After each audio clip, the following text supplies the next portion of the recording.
सहनाववतु सहनौ भुनक्तु सह वीर्यं कर्वावहै तेजस्विनावधीतमस्तु मा विद्विषावहै।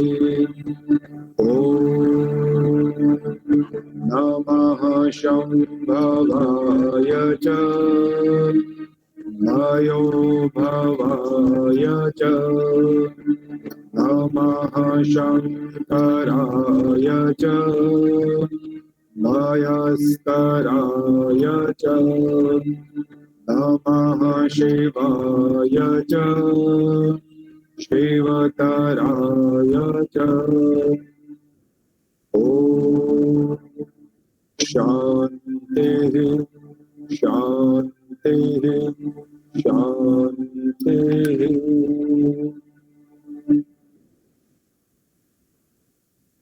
समादरणीय आचार्य अवनीश जी, उपस्थित पूजा की योग्य मातृशक्ति एवं भद्र पुरुषों, मैं उन सभी को सौभाग्यशाली मानता हूं जो वेदों से अपने आप को संबंध जोड़ चुके हैं।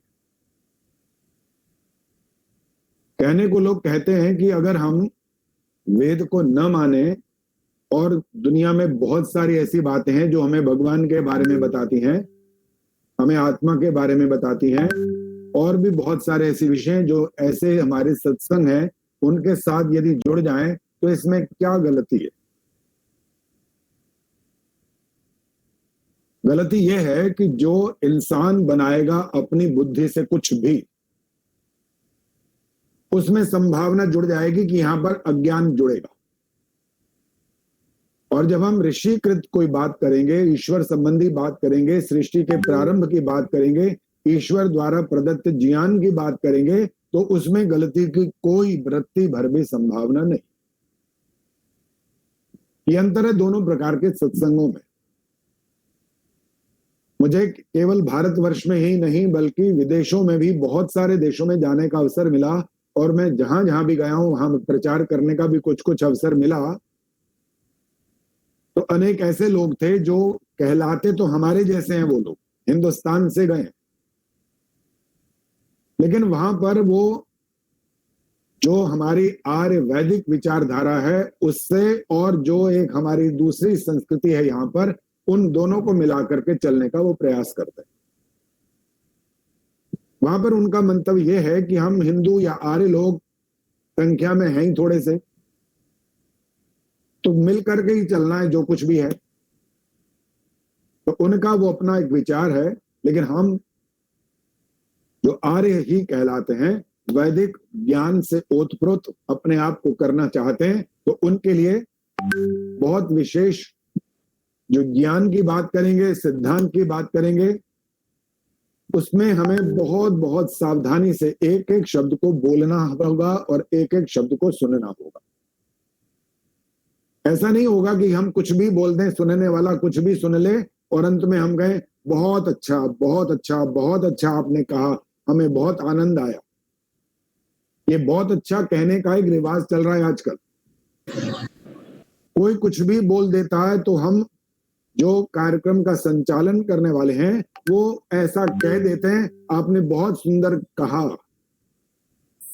वो चाहे वैदिक सिद्धांत हो चाहे ना हो, हम शायद ये परंपरा बनाते चले जा रहे हैं कि हम उनका सम्मान करने की दृष्टि से ये बोल ही देंगे कि बहुत अच्छा आपने कहा, बड़ा आनंद आया। लेकिन मेरा विचार इससे थोड़ा सा भिन्न है। हम जब तक वैदिक ज्ञान से अपने आप को नहीं जोड़ेंगे, उसमें आनंद आने का कोई प्रश्न नहीं। और अगर हम आनंद या सुख की बात करें तो उस व्यक्ति को भी आनंद या सुख मिलता है जो हमारे से जो समाज के अंदर दोषपूर्ण कार्य होते हैं, वो भी उसमें आनंद कह देता है, मुझे बड़ा आनंद आता है, कह देता है। वो इसी को ही सब कुछ ठीक समझ लेता है, लेकिन हमारी मान्यता इनसे अलग। तो आइए सायंकालीन वेला में कुछ भजन के माध्यम से वैदिक चिंतन हम यहाँ पर करेंगे। मैं भी भगवान की महिमा की बात से ही प्रारंभ करूंगा और उसकी शरण में जाने की हम बात करेंगे। सबको सहारा देने वाला, सबका कल्याण करने वाला, सबको बुद्धि ज्ञान प्रदान करने वाला वो ईश्वर है, सृष्टि का रचयिता है। उसने ही सब कुछ किया। सब कुछ का अर्थ इस संसार की रचना से है, और जो बाकी कार्य हैं वो मनुष्य को अपने आप भी करने होते हैं। तो आइए इस भजन को ध्यानपूर्वक सुने। आइए।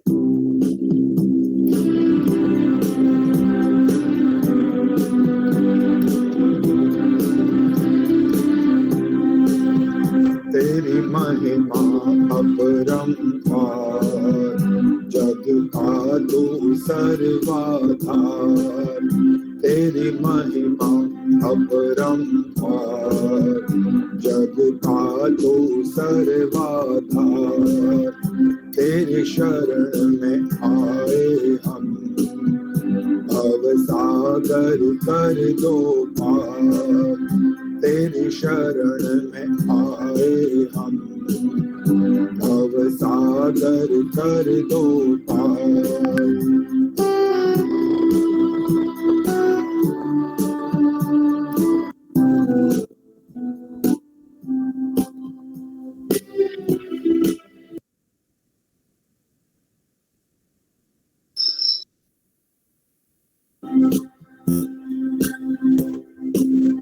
सर्वशक्तिमान है तो, सबका आधार है तो। सर्वशक्तिमान है तो, सबका आधार है तो। पाते हम जन्म मरण, इस चक्र से दूर है तो। तेरा ध्यान करें निश दिन, अब पार लगा दे तू। तेरा ध्यान करें निश दिन, अब पार लगा दे तू। तेरी महिमा अपरंपार, जग का तू सर्वाधार।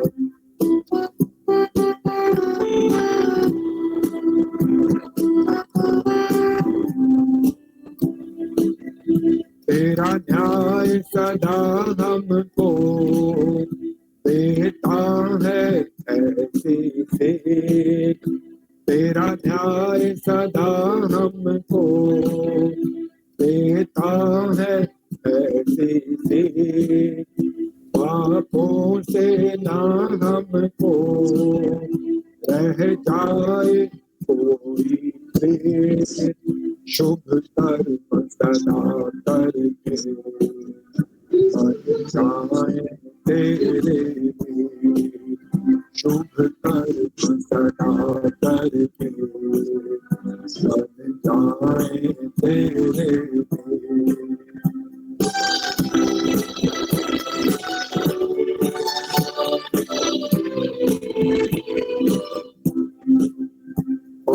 भार दया का प्रभु, गिनती में नहीं आता। भार दया का प्रभु, गिनती में नहीं आता। उपकार सदा करता, तेरे सब पर छत्र छाया। गुण गाए सदा तेरे, अब मन को यही भाता। गुण गाए सदा तेरे, अब मन को यही भाता। तेरी महिमा अपरंपार, जग का तू सर्वाधार।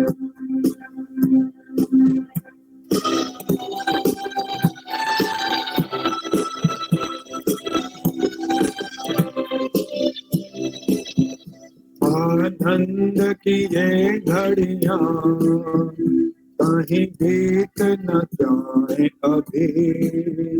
आनंद की ये घड़ियां कहीं बीत न जाए अभी। धन्यवाद सदा करना, भूषण भूल न कभी। कृपा उसकी सदा पाओ, भूल जाओगे कष्ट सभी, कृपा उसकी सदा पाओ, भूल जाओगे कष्ट सभी, तेरी महिमा अपरंपार, जग का तू सर्वाधार, तेरी शरण में आए हम, भव सागर कर दो पार, तेरी महिमा अपरंपार, जग का तू सर्वाधार।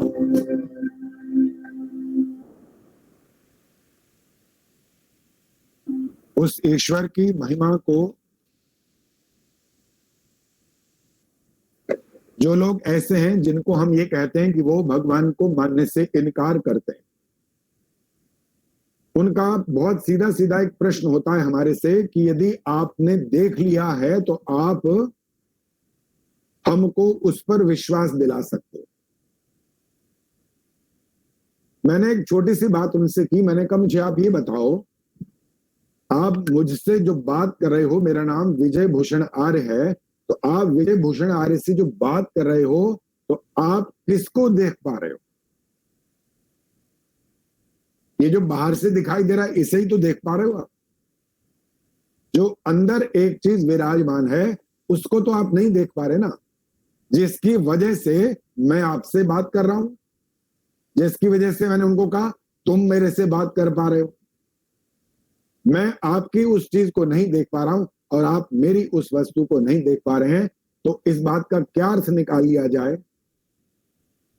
कि वो चीज है नहीं। अगर आपका विचार ऐसा है कि वो चीज है नहीं तो मैं आपको बुद्धिमान की श्रेणी में नहीं रखना चाहता।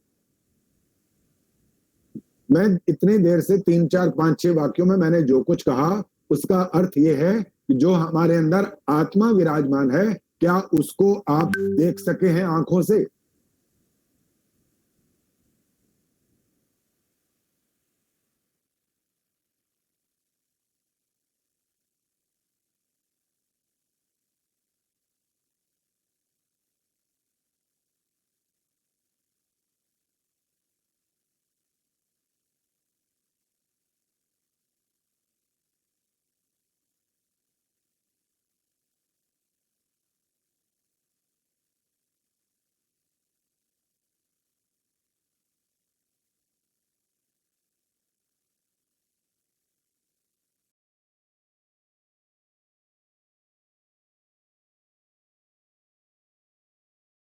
का फैसला बड़ी आसानी से कर पाएंगे।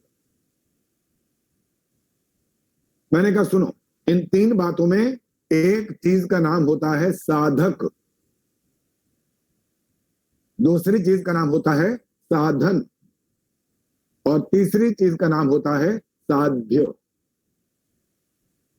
इन तीनों की आवश्यकता होती है। एक बीच में से हटा दें तो हमारा जो ये है वहां तक हम नहीं पहुंच पाएंगे। जैसे मान लीजिए मुझे चेन्नई जाना, तो यहां पर 2 चीजें स्पष्ट हो गई हैं, चेन्नई और मैं कौन हूं? मैं हूं साधक। चेन्नई नामक स्थान क्या है? साध्य। अब तीसरी चीज क्या बच गई? वो तीसरी चीज ये है, मुझे हवाई जहाज से जाना है, मुझे ट्रेन से जाना है, मुझे कैसे भी जाना है, जो भी साधन मैं इस्तेमाल करूंगा, ये तीसरी चीज का नाम साधन। और वो व्यक्ति कह रहा है मुझे आंखों से आप दिखा दोगे तब मैं ईश्वर को मान लूंगा। तो ये जो प्रश्न है बचकाना प्रश्न है कि हम आंखों से ईश्वर को देखने की बात करने की कोशिश कर रहे हैं। आंखों से आपको क्या दिखाई देता है? आइए बहुत संक्षेप में और वैज्ञानिक ढंग से जानते हैं। जो पदार्थ आंखों से दिखता है वो पदार्थ बना हुआ होता है, और जो पदार्थ बना हुआ होता है वो पदार्थ एक दिन नष्ट होता है। अब आप आत्मा के बारे में ये बात विचार करके देखो, आत्मा आपको दिखाई क्यों नहीं देती है? क्योंकि वो नष्ट होने वाली वस्तु नहीं है। परमात्मा आपको दिखाई क्यों नहीं देता? क्योंकि वो नष्ट होने वाला पदार्थ नहीं। इसलिए ऐसा प्रश्न करते जाना बार बार कि नहीं दिखाओगे तो हम नहीं मानेंगे, तो इसके लिए हमारे पास समाधान तो नहीं है, लेकिन एक उत्तर जरूर है ऐसे व्यक्ति के लिए। यदि आप नहीं मानेंगे तो हम आपको जबरदस्ती नहीं मनवाएंगे, मत मानिए। क्योंकि एक किसी विद्वान ने कहा है, जो उपदेश ग्राही न हो, जो तर्क से, युक्ति से, प्रमाण से न माने, तो उसको फिर उपदेश देना बंद कर दीजिए। न वो तर्क से मान रहा है, न युक्ति से मान रहा है, न प्रमाण से मानता है, तो भाई फिर मानेगा किस बात से? इसका मतलब तो तुम मन मर्जी करना चाहता है, और मन मर्जी वाला कोई सिद्धांत नहीं होता। सिद्धांत होता है जो ईश्वर ने सृष्टि के प्रारंभ में 4 वेदों के माध्यम से हमको दिया, वो सिद्धांत होता है बस। उसके अलावा तो जो क्या कह रहे हैं आजकल, आपने कब खाए थे गोलगप्पे? इस दिन खाए थे? ओहो, आपने इस दिन खा लिए ना, इसलिए वो कृपा नहीं हो रही है उसकी। ये है आजकल के विद्वान, ऐसी ऐसी बातें कर रहे हैं, ऐसे ऐसे वो कृपा, ईश्वर की कृपा की बात करते हैं। वो बिल्कुल भी नहीं समझते कि ईश्वर का मतलब क्या होता है। लेकिन दुनिया को बेवकूफ बनाने में लगे हैं सुबह से लेके शाम तक। ये सारा का सारा जो संदेश मैं आपके सामने निवेदन कर पा रहा हूं, ये मैं उनकी कृपा मानता हूं जिनको हम, आज मैंने ही उसमें फेसबुक पर डाला था, हमारे गुरु के गुरु स्वामी विरजानंद सरस्वती, एक चित्र था कहीं, और मैं अपने उनके साथ खड़ा होकर के मैंने अपने आप सेल्फी ली, और आज मैंने लिखा, उस गुरु के गुरु को शत शत नमन। क्योंकि अगर विरजानंद ना होते तो स्वामी दयानंद ना होते। उन्होंने ही तो वो वेद ज्ञान दिया। उन्होंने पूछा था क्या पढ़े हो, वो दिखाया उन्होंने गट्ठर। मैं इन सब किताबों को पढ़ चुका हूं। उन्होंने कहा जाओ जमुना में बहा के आओ पहले। तुमने अवैदिक ग्रंथों को पढ़ा, तुमने अनार्ष ग्रंथों को पढ़ा, इससे तुम्हें कुछ भी उपलब्धि होने वाली नहीं है। जब तक तुम वेदों का स्वाध्याय, उसका एक एक मंत्र का ठीक अर्थ नहीं जानोगे, तब तक तुम्हें ज्ञानी कहना बिल्कुल असंभव होगा। वो थे हमारे गुरु जिन्होंने संसार को ज्ञान का प्रकाश फैलाया, सत्यार्थ प्रकाश की रचना की, जिन्होंने 3000 से भी अधिक ग्रंथों का एक तरह से हीरे मोती जड़ करके हमारे सामने रख दिए। इसको पढ़ो, इसमें से निकालो, इसमें से रत्न चुनो। और मैंने अनेक बार ये प्रतियोगिताएं कराई हैं इस संबंधी, सत्यार्थ प्रकाश की तो 2 बार, और वैदिक ज्ञान विज्ञान से संबंधित अनेकों बार, बच्चों की अलग, युवाओं की अलग, बुजुर्गों की अलग, और अब रामायण पर मैं प्रतियोगिता कराने की तैयारी कर चुका हूं। और वो भी इन्हीं राम दिनों, ये दिन आएंगे, इसमें वो प्रतियोगिता कराऊंगा। और वो ऑस्ट्रेलिया के लोगों ने मुझे कह दिया ये प्रतियोगिता आप हमारे यहाँ जरूर कराइए। मैंने कहा अवश्य कराऊं। हमारे देश के लोग यदि विदेश में रह रहे हैं और वो हमारी संस्कृति को जीवित जागृत रखना चाहते हैं, तो उन तक उनके ज्ञान का परिमार्जन करना, उसको शुद्ध करना, उसको ठीक करना हम सबका कर्तव्य बनता है। तो आइए, मैं महर्षि दयानंद सरस्वती का गीत जरूर कहना चाहूंगा, और ये गीत भी मेरा अपना लिखा हुआ है, जो पहले भी मैंने भी आपको सुनाया। मैं स्वयं गीत लिखता हूं अब।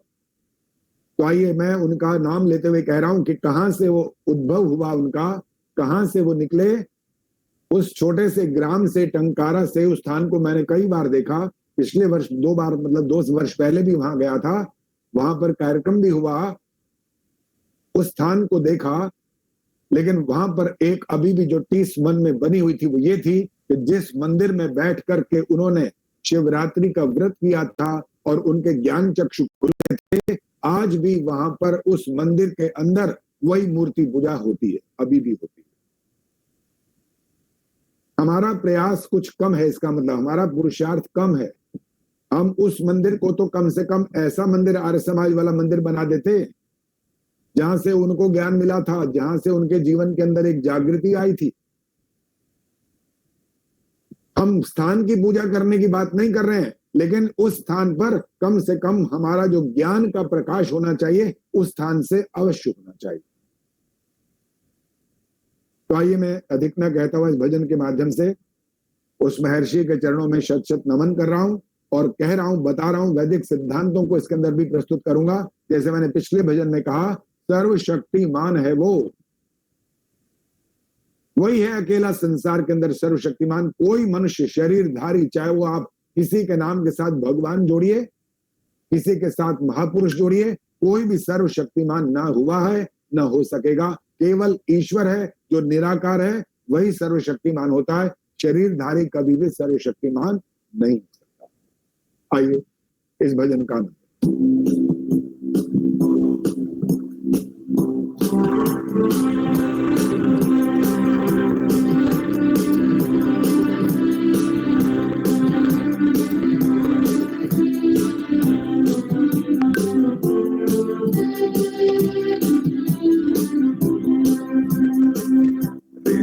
दयानंद स्वामी, ऋषि दयानंद स्वामी, टंकारा से आया था, दीप जलाया था, वेदों का उजाला लेकर पाखंड मिटाया था।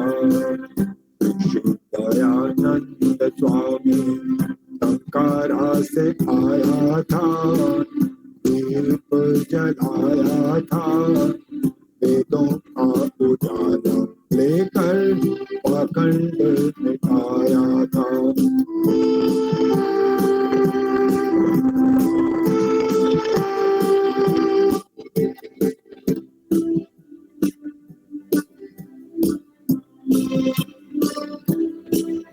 माता पिता और गुरु को जिसने ऊंचा मान लिया, माता पिता और गुरु को जिसने ऊंचा मान लिया, घर घर में फिर से यज्ञ का पावन प्रचार किया, घर घर में फिर से यज्ञ का पावन प्रचार किया।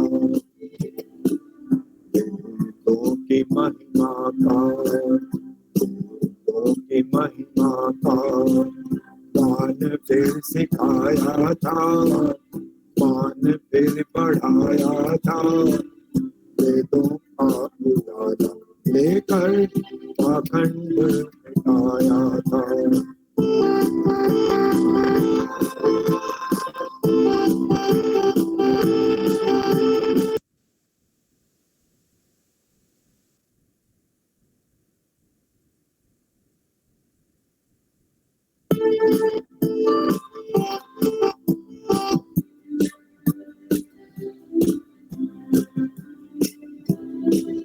करो ईश्वर की भक्ति जो जन्म नहीं लेता, करो ईश्वर की भक्ति जो जन्म नहीं लेता, देता है सच्चा सुख पर दाम नहीं लेता, देता है सच्चा सुख पर दाम नहीं लेता।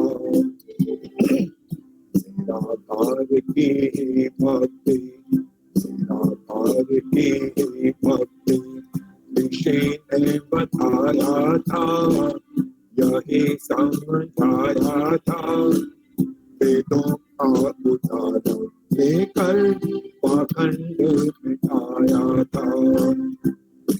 दयानंद स्वामी टंकारा से आया था, दीप जलाया था, वेदों का उजाला लेकर पाखंड मिटाया था।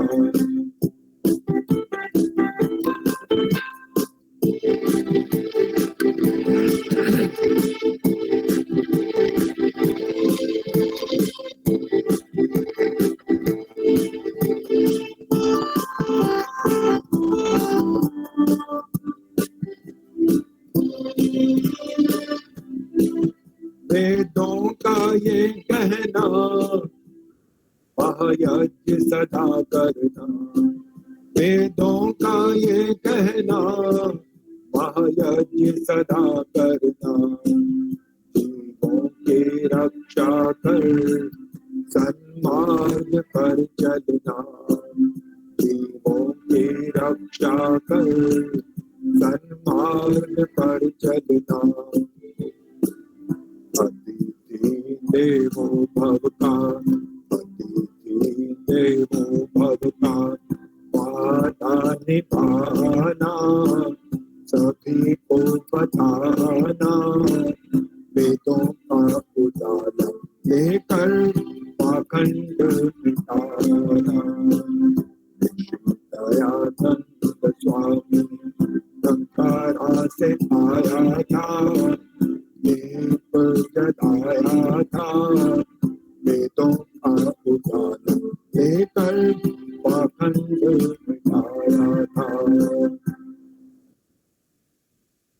बहुत पुरुषार्थ करने की आवश्यकता है अभी भी। अवनीश जी जैसे, मेरे जैसे, सुषमा बुद्धि राधा जी से जैसे, डॉक्टर सुषमा आर्या जी जैसे, हमारे विजय रानी शर्मा जी जैसे बहुत लोग हैं जो प्रयास कर रहे हैं। हमारे प्रारंभिक साथी अब यशपाल शास्त्री जी मुझे सामने दिखाई दे रहे हैं। डॉक्टर हमारे अनिल आर्य मेरे बचपन के साथी हैं। जब केंद्रीय आर्यवक परिषद बनाई गई थी, सबसे पहला अध्यक्ष मुझे ही बनाया गया था, वो मेरे साथ महामंत्री थे। हम बहुत सारे लोगों को बहुत बहुत बहुत बड़ा पुरुषार्थ करना पड़ेगा। हमने भजन में गा तो दिया, उन्होंने पाखंड मिटाया था, लेकिन पाखंड उस समय कुछ हद तक मिटा था, ठीक बात है, लेकिन अब पाखंड फिर बहुत पांव पसार रहा है, उसको मिटाने की जरूरत है। उसके लिए पूर्ण पुरुषार्थ करना पड़ेगा, तब जाकर के जो वेदों की रक्षा की हम बात कहते हैं, वेद मंत्रों के उच्चारण की बात कहते हैं, यज्ञ और संध्या करने की बात कहते हैं, तभी हमारा यज्ञ करना और संध्या करना सार्थक होगा। नहीं तो मात्र शायद मंत्र पाठ रह जाएगा और हमारा जो कर्तव्य है वो पूरा नहीं कराएगा। इन्हीं शब्दों के साथ मैं आप सभी का, हमारे भ्राता अवनीश जी का हृदय से आभार व्यक्त करता हूं। आप सभी को सादर नमन करता हूं। आपने ध्यान पूर्वक सुना और जो छोटा सा संदेश मैंने आपको दिया है उसका हम और आगे बढ़ाएं, उसे पालन करें और संसार के अंदर जागृति लाएं। यही हम सबका कर्तव्य है। ओम शांति ही शांति ही